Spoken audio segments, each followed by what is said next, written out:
Antonio Guterres जी के लिए तो भारत दूसरे घर जैसा है। आपने अपना युवावस्था में बहुत बार भारत की यात्रा भी की है। गोवा से आपके पारिवारिक संबंध भी है।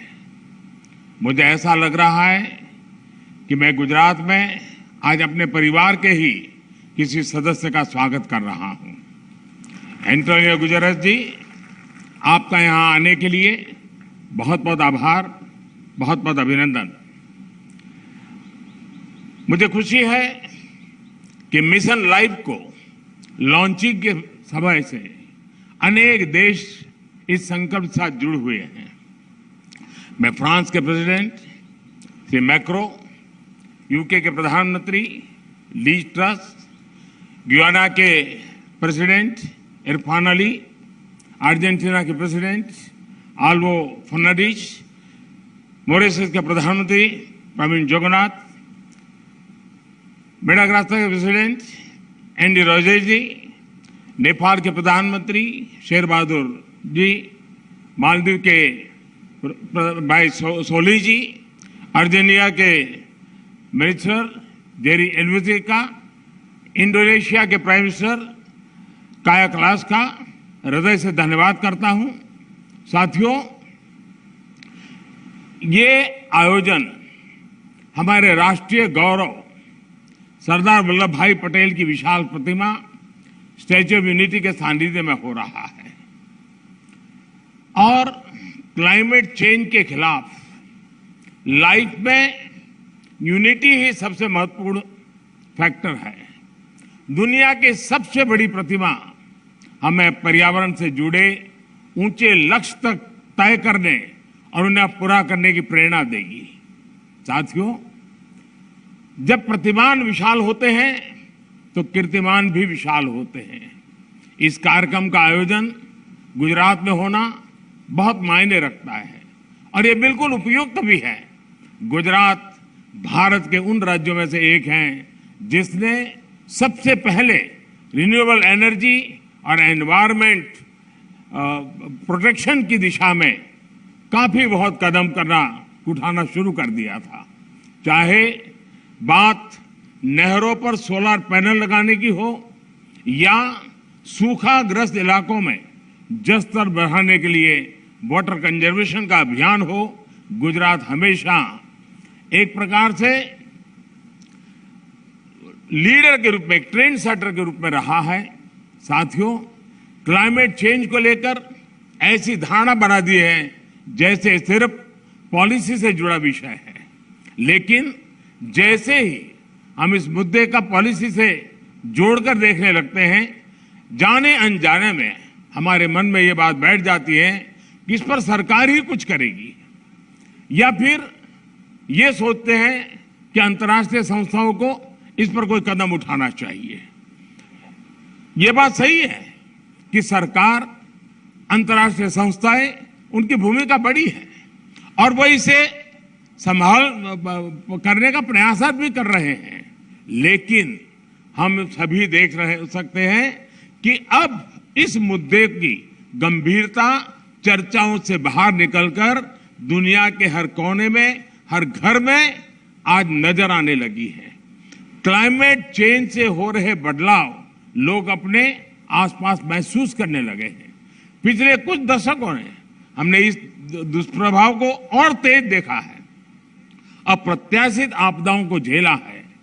आज हमारे ग्लेशियर्स पिघल रहे हैं, समुद्रों का जलस्तर बढ़ रहा है, हमारी नदियां सूख रही है, मौसम अनिश्चित हो रहे हैं और ये बदलाव लोगों को सोचने पर मजबूर कर रहे हैं कि क्लाइमेट चेंज के मुद्दे को सिर्फ पॉलिसी मेकिंग के लेवल पर ही नहीं छोड़ा जा सकता।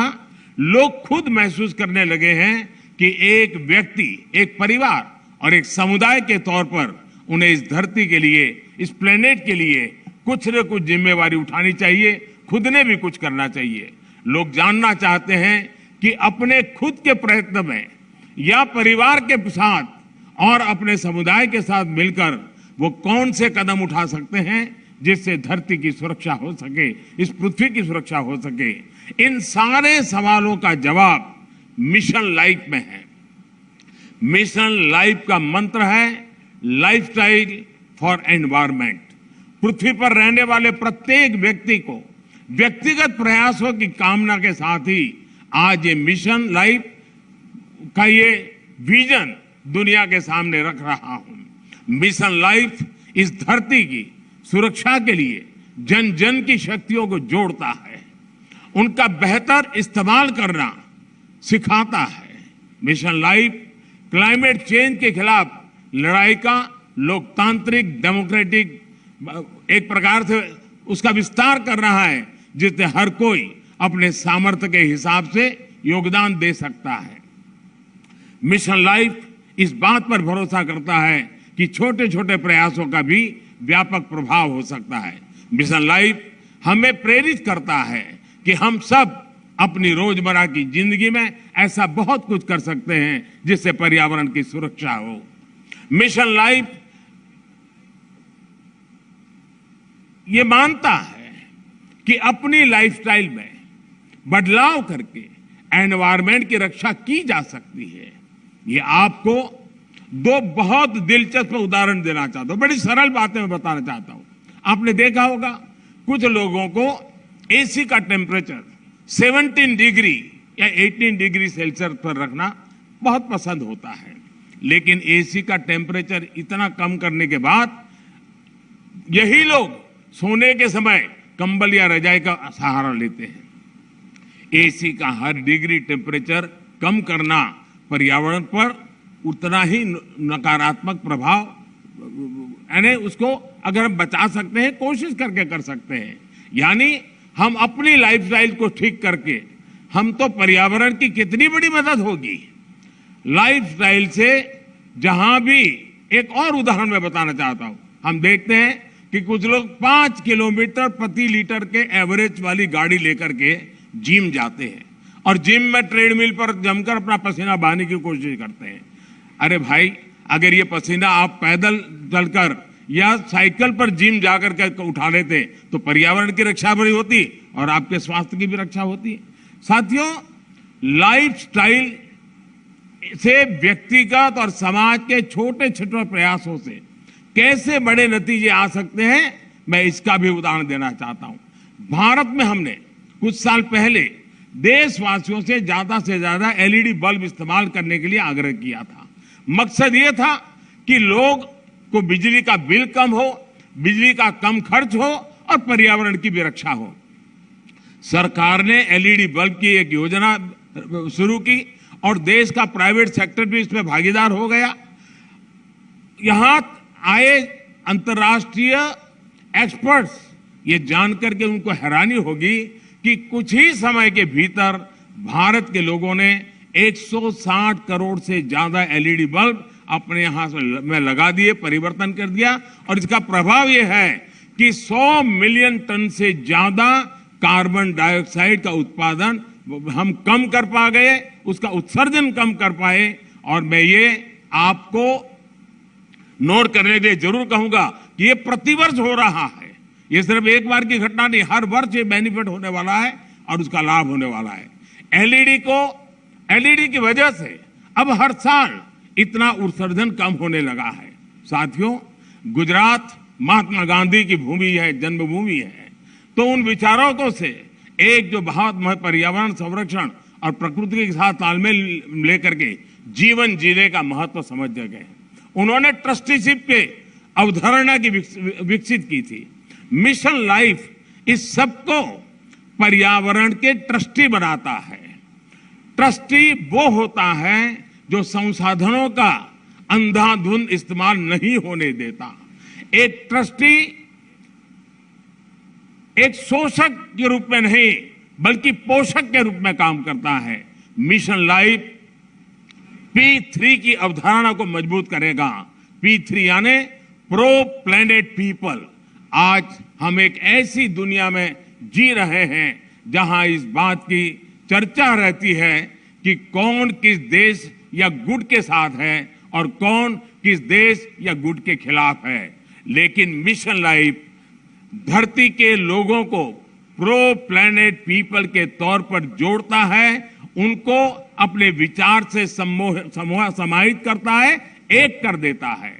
ये लाइफस्टाइल ऑफ द प्लैनेट, ये lifestyle of the planet, for the planet and by the planet की मूल सिद्धांत पर चलता है। साथियों, अतीत से सीखकर ही हम बेहतर भविष्य का निर्माण कर सकते हैं।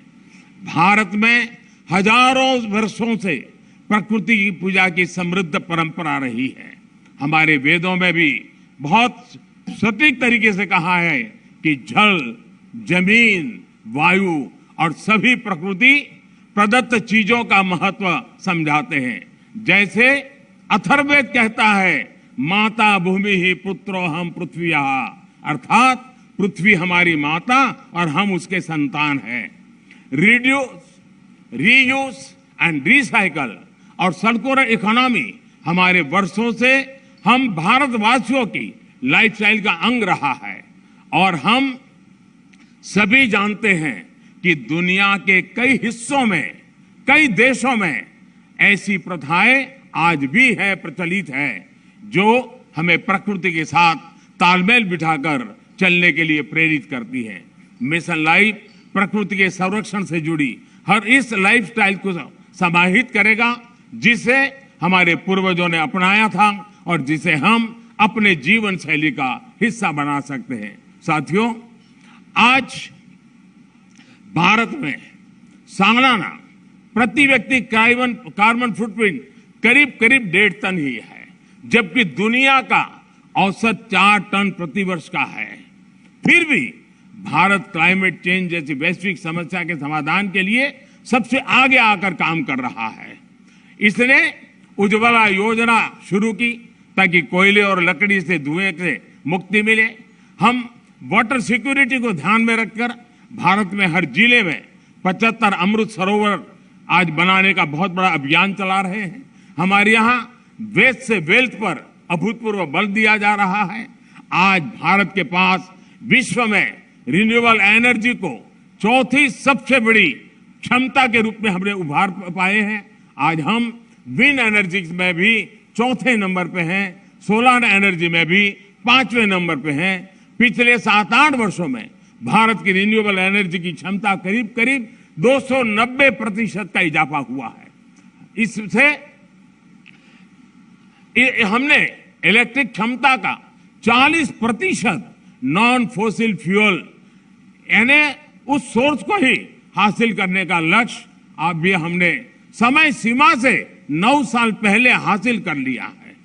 हमने पेट्रोल में 10% इथेनॉल ब्लेंडिंग का लक्ष्य भी तय किया था और उसे भी समय सीमा से 5 महीने पहले ही हमने पूरा कर लिया है। अब भारत पेट्रोल में 20% इथेनॉल ब्लेंडिंग के लक्ष्य पर काम कर रहा है।